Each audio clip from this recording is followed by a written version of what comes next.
Hey, what's going on guys? Luis here, and almost every PC slash tech YouTuber has their own version of the console killer gaming PC.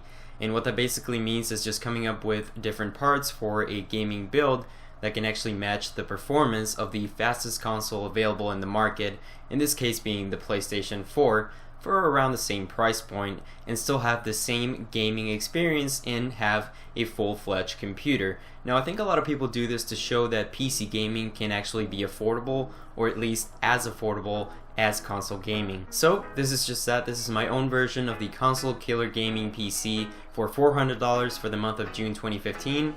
So let's go ahead and get on with it.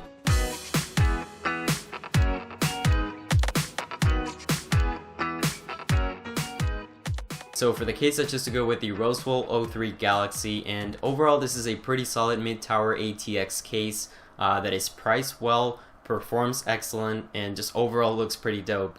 It's got a total of 7 expansion slots, 3 pre-installed LED fans, and you also get retention holes in here in case you want to do some water cooling in the future. So for only 40 bucks, this is definitely an excellent choice that will not break the bank. For the CPU, we're looking at the Intel Pentium G3258, and it's only a dual core processor clocked in at 3.2 GHz, but it's easily overclockable to 4.1 GHz, and you're going to find that a lot of its performance is coming from both of those cores that are really powerful. That being said, don't expect any kind of monster performance on this. It's still a budget CPU, but it's an excellent choice for only $69 for gaming at medium on 1080p. So overall, it's a great choice for our build. It might not match the CPU that is on the PS4, but it's definitely going to give you plenty of performance for gaming. Now for the motherboard, I chose to go with the Gigabyte GA B85M, and this is an excellent motherboard because it has support for the latest Intel processors, including the Pentium generation, which is mainly why I chose it. It's got support for up to 32 gigabytes of RAM, and you do also get 4 USB 3.0 ports here, and comes in a micro ATX format. Now one thing to note is that it might need a BIOS update before you use it, but other than that, for only $64.99, this is an excellent choice for our motherboard. Now we're getting into the memory and storage. And for memory, I'm using the Kingston Fury series of 8 gigabytes of DDR3 RAM.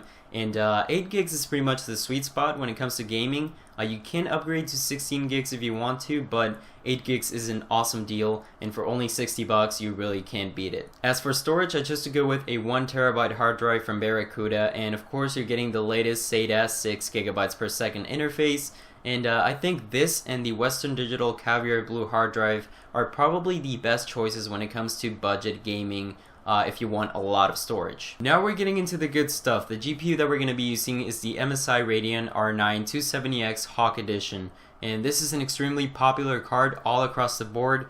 It's recommended pretty much everywhere, and for a really good reason. It's got a pretty good performance to price ratio. It's got 2 gigabytes of DDR5 VRAM, it's clocked in at 1.1 gigahertz, and right now it's only $135 on Newegg, so make sure that you guys go get it as soon as you can.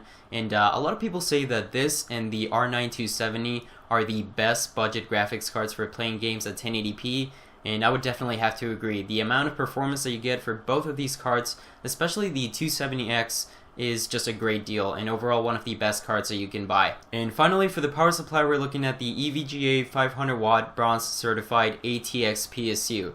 That was such a mouthful, but this is a pretty good, reliable, low-end power supply that's going to be pretty good for this build, and it'll cost you around $35, and it definitely gets the job done here. So that's going to do it for this one. Thank you guys for watching. I hope that you enjoyed, and just a quick disclaimer, I don't hate consoles or anything like that.